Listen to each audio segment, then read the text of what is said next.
Kimani Press, for those of you who may not know, was formed by Harlequin Enterprises around 2005.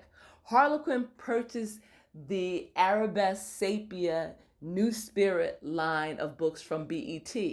And BET was the original publishers of African romance novels. So around that time, 2005, there was a transitional period, and the books were, the line was sold to Harlequin Enterprises, and they rebranded the line and named it Kimani Press. And so also with Kimani Press, there was the teen line, which is Kimani True.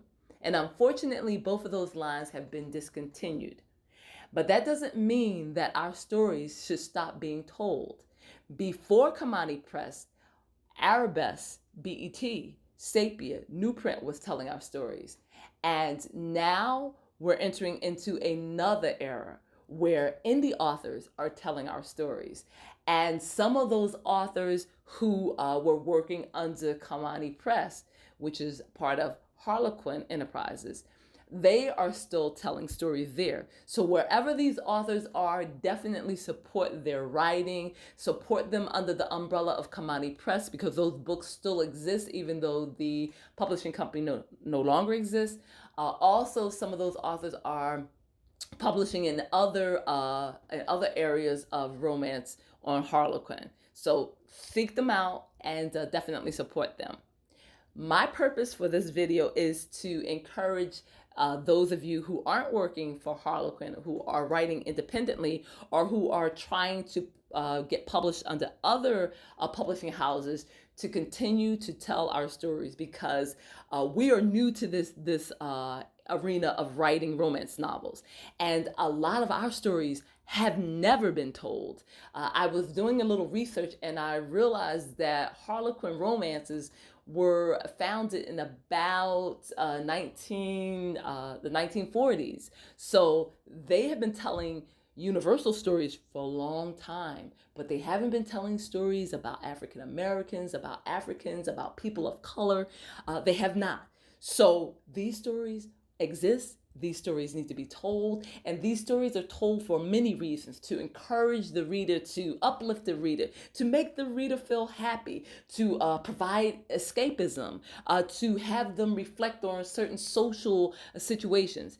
And one thing I'd like to suggest for writers in general, and African American writers in particular, is check out the different social media platforms, because there are a lot of conversations going on now, to stepdaddy season, to women have hit the wall, to being in certain zones and no longer being desirable, and then for other conversations where men should support other men's children. It's crazy on social media. When you hear all the different conversations, you get angry, you get excited, you get happy, you get mad, you get everything. But what I want to say is, look at those talking points and incorporate them in your stories, because what makes a story interesting, what makes it riveting, is when there are kernels of truth there that you can identify, that you can connect with. And who can't connect with, let's say, a man being asked to step in and marry a woman and raise another man's child? That is controversial in some areas. Or a woman who is 39, 40, 41, and she's being married for the first time. There are so many controversial topics out there. And it seems like there's such a war of men against women and women against men, and it's just crazy. But what you can do is you can take all that tension and incorporate it in a story. And there is built-in tension. You don't have to create tension. It's there. So as I said, obviously you can see I'm all over the internet, especially YouTube, and the manosphere and the womansphere. And then someone made a suggestion that I thought was intriguing. They mentioned that maybe we should have a single mother sphere. And before you get judgmental, the point that the woman made was that a lot of young women need older women to mentor them and to help them through this journey of being a single parent, whether it's through divorce, whether it's through a relationship dissolving at a young age, whatever the reason, there are women that are looking for guidance, and there are men that are looking for guidance and support and knowledge and understanding. So in our writing, we can incorporate reality. We can incorporate truth.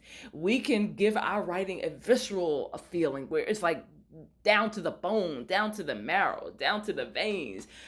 So all of that, as I said, can be incorporated in our writing, and it can be used as a teaching moment, as an enlightening moment for those people that are reading our story, that are looking for knowledge, that are looking for a way of surviving whatever situation they are currently in.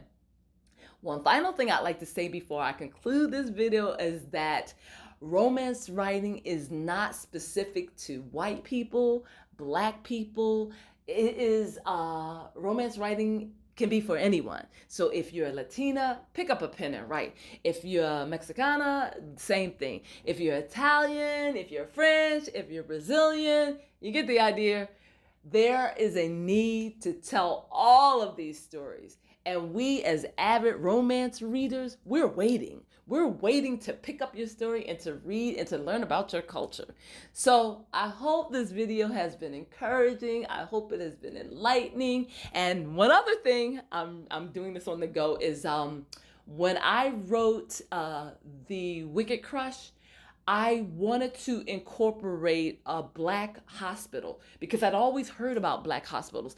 And in fact, there was a Frederick Douglass Hospital in Philadelphia that I got my first pair of reading glasses from as a child.